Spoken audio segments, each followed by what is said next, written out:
vein. You notice the linear nature of this outcrop. It's not broken up by post-mineral faulting. It's not fractured into small pieces of vein, which is common in this environment. That's a very unique characteristic of this vein system. And now that we've finished drilling at least 60-meter spacing along the vein, we have gold mineralization continuous in drill holes all the way from this far end, even underneath the lake, all the way to this point here. The distance well in excess of 2 kilometers. Another interesting fact pointed out in the note below is that beyond this, and we'll look at this in more detail, our geophysical data suggests this structure continues to the northwest for perhaps twice the distance of this 2 kilometers. So the structure is still wide open, still lots of exploration to be done. On the surface, this is what it looks like. The Golden Mile vein sits in here. This is some altered granite adjacent to it. You can see there's about a meter or a meter and a half of glacial till sitting on top of it. That's what obscured the vein and kept other prospectors from noting it. Tree cover as well. What it looks like on the surface, these two slides here are examples. You can see the gold here associated with the fractures from the white material, which is the quartz. The gray associated with it is pyrite. In the drill core, in the right-hand inset slide, you see the same relationship, the gold associated with fractures with minor amounts of gray material or pyrite.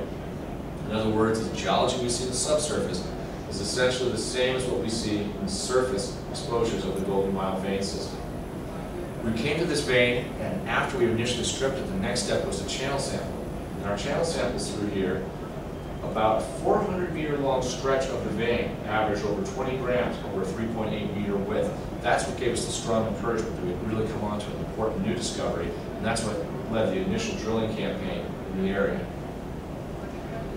Since then, obviously, we've done a great deal of drilling, and this is a long section looking at the Golden Mile vein in what we call the Central Golden Mile. This is updated through about mid-March. Since that time, we've literally added dozens of drill holes to this picture, and we've learned a lot more about the geology of this system.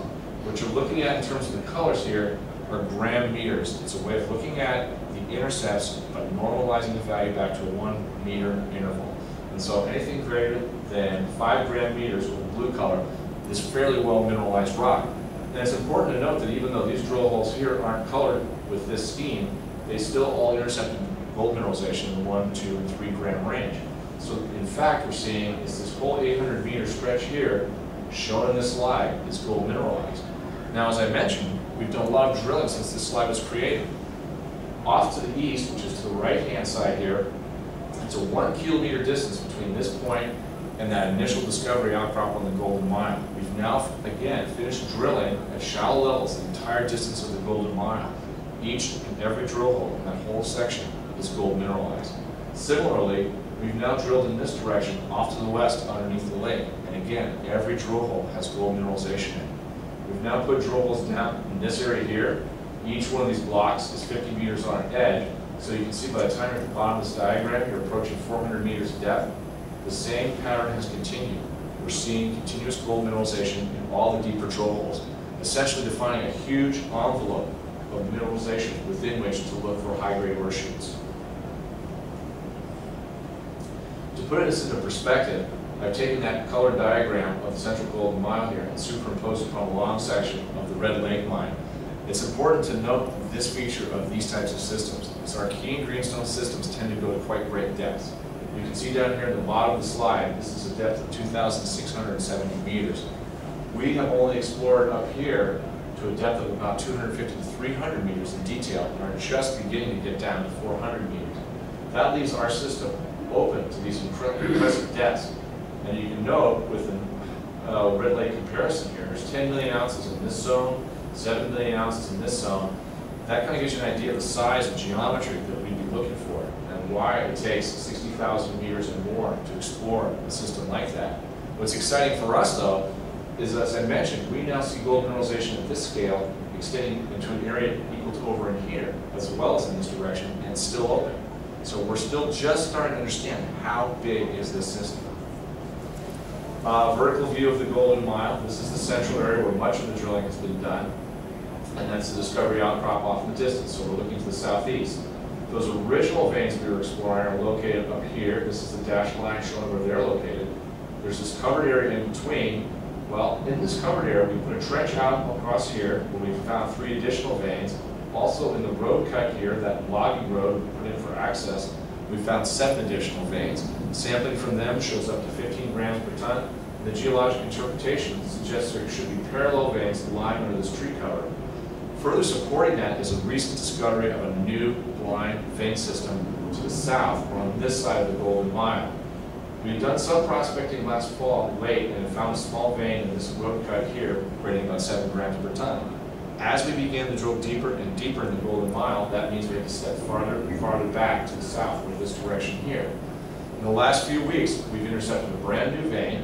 The first drill holes had visible gold in it, and we quickly followed up with additional drilling, all of which appear to be well mineralized, and they show a parallel vein lying in this area here, just the same as the Golden Mile, replicating the pattern we see to the north, and further supporting this idea that this northeast corner of the Elmhurst Lake intrusion is actually a series of stacked parallel veins.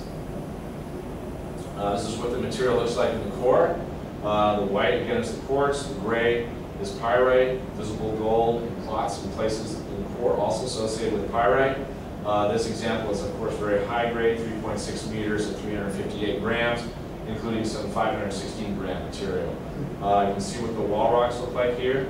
This dark material is a mafic intrusive rock called gabbro that has a very strong magnetic signature, and that becomes very important when we start looking at our geophysical data, that there is a spatial association between this quartz vein and this type of gabbro rock. Why is that important?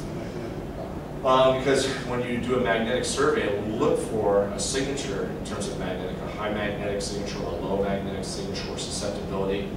Because that is associated with the structure, it shows up really strongly in these magnetic maps, and it gives us a good prospecting tool to look for new veins. This is a new slide in our presentation and illustrates some of these points. This is a plan view. Each one of the blocks here represents 100 meters on the side. You can see the array of drill holes here. This is the central Golden Mile. Here's some of the drill holes we pushed out in this direction, trying to get underneath the lake. You can see the black in here. Those are new drill holes in that 1 kilometer section of Golden Mile we've now drilled. And as I mentioned, we've had to step out farther and farther this way in order to get down to depth of the mile. Well, this line here, solid portions are where we've hit this new south vein system with visible gold. The dashed parts are the projected connection between these different drill hole intercepts. And as you can see, it looks like we have a 700 to 800 meter long vein system sitting in here exactly parallel to the Golden Mile. Of real interest, though, is not only finding new veins and drilling, but we'll get to our geophysical data. This line is the apex of a geophysical magnetic signature of another structure. So here we have the Golden Mile, our new discovery, and this untested structure lying out parallel to the southeast. Again, this pattern of repeating stacked veins seems to be continuing as we explore the southeast, giving us excellent targets to build on as we go into the summer months. Looking up into the northern area, these were the areas we were exploring initially in 2006. The WL Gold Zone, which is centered over this outcrop here, was the area of our initial focus. We drilled there in 2006, had great results, came back in 2007, planning to do additional stripping and exploring on this structural zone. Of course, once we found the Golden Mile and recognized its importance, we had to change our focus. We've since come back in, following these drill hole results here. This is an example of some of our earlier drilling, 15 grams over 10 meters, and done additional drilling. In fact, we just completed a hole in the area that had over 20 meters of quartz in it. So we're seeing very strong mineralization that's wide open, well mineralized. In other words, another zone to be developing resources on. Another area in the north that we're concentrating on is this Yellow Brick Road vein. This is a vein that's over 1 kilometer in length. We've done channel sampling throughout it, picked up some good anomalous gold in various places, but we haven't had a chance even to put